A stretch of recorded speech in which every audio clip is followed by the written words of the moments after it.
Good morning, everyone. Happy Thanksgiving. Currently on my pre-Thanksgiving walk.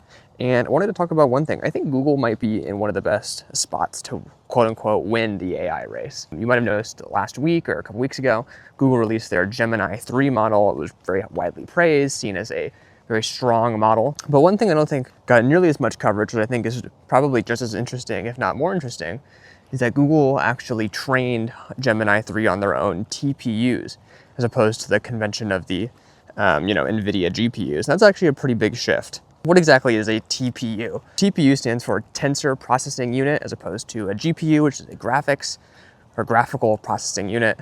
Basically, a TPU is what's called an ASIC, which is an application-specific integrated circuit. That just means it's a chip made for AI. Think of it that way. A GPU is a bit more of a general chip that can be used for other things, namely graphics processing for video games or even mining crypto. A TPU is used specifically for AI calculations.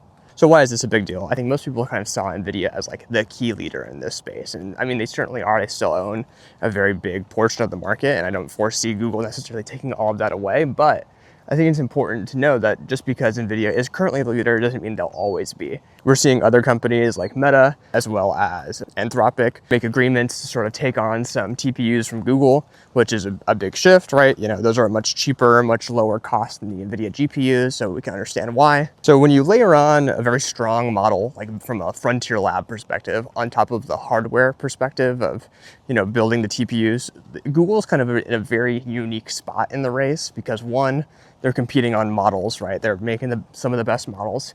Two, they're also making now some of the best hardware to train models. And three, they have all of the application layer. Have Google Office integration. They have integration into search, which has been huge.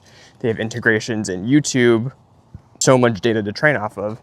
I think it's clear that Google has a very strong AI vertical that it's going to be really hard to compete with if this keeps up.